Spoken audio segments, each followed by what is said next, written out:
Hello, Dr. Miller. This is History with Ellis, and today we're going to be learning about the Tang Dynasty. So a little bit about the Tang Dynasty. It was between 618 and 907 CE. It was known for its extraordinary cultural and political and economic achievements, and it emerged from the short-lived Sui Dynasty, which was the dynasty that it lasted less than 100 years, but it brought the north and the south of China together from being apart for 4 centuries from the fall of the Han Dynasty. So the Sui Dynasty did a great job, but then it was taken over. This is Emperor Yang. He was the one who tried to ruin the Sui Dynasty, and this is Li Yun, and he executed that guy, and he founded the Tang Dynasty. So, great job. His son, my favorite emperor, there were about 24 emperors in the Tang Dynasty. His name is Li Shiman Taizong. I'll be talking about him a lot. He really shaped how the economic and political and cultural aspects of the Tang Dynasty will be followed throughout the full dynasty. He was a very big advocate for education.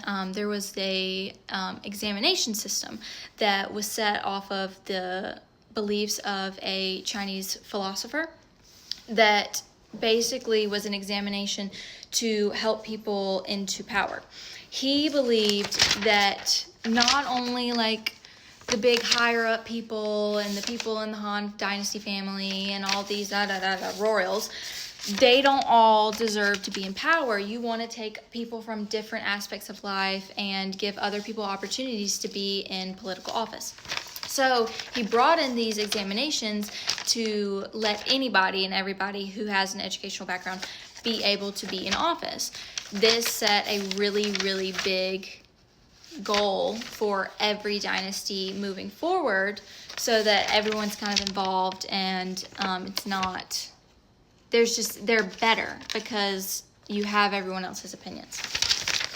He also was a very, very big advocate for culture and spreading your culture.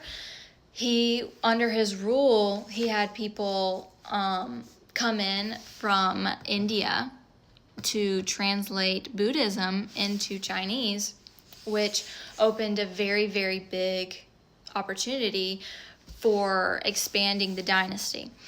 Buddhism is traditionally and always like in India, it was, until he started to bring people in to translate these texts into Chinese, and did this so much and did such a great job that there were Chinese monasteries that became hubs for Buddhism and brought people in from other aspects of life and different regions into this dynasty and grew it further. Another ruler of this time was Wu Zetian. She was the first and only female emperor of the Tang Dynasty. She opened many opportunities for women that were princesses and empresses that went into political power because of her and her efforts to widen the examination system.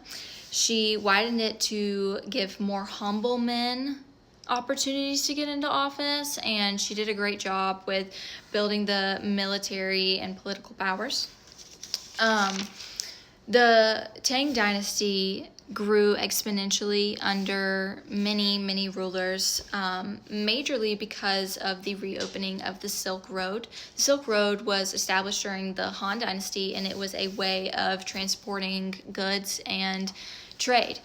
Under their dynasty, they opened these Silk Roads and got merchants and trades and all of these things out through the Silk Road to all of these following Korea, I'm blacking out, Vietnam, all these Central Asia, and expanded their empire through this. So even though they had the examination system and it was doing really good, bringing everybody into politics, they also had some bad things that they did for the common people. There were common people like farmers and tradesmen and artisan craftsmen, all these merchants that could not get their goods through the Silk Road because of the rise in the military taxations. So they did great things, but they also did bad things, which leads me to this bad guy, An Lushan. He was the first guy to try to rebel against the Tang Dynasty. His effort killed millions of people and brought a lot of main cultures down. One of the main cultures that arose from the Tang Dynasty was poetry. And the poetry still lasts to this day as one of the most memorable poetries of Chinese time. There are literateurs or poets that are still being talked about today from this dynasty because of how they made such ethereal poems and just expanded the literary horizon for this whole entire time. So out of all of the arts and cultures and everything, poetry was a main aspect of the Tang Dynasty. Bad guy, did the rebellions. There were a few more rebellions that brought it down. I'm trying to wrap this up because I'm talking too much because I know everything. And this was the final guy who brought everything down. I gave him a sword. Doesn't have a good face. He's just a bad guy.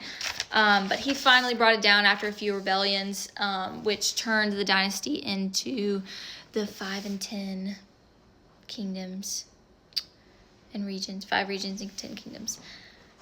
No more Tang Dynasty. I could sit and talk about this for hours. If you want to know more, let me know and I'll send you another video. Welcome to my TED Talk.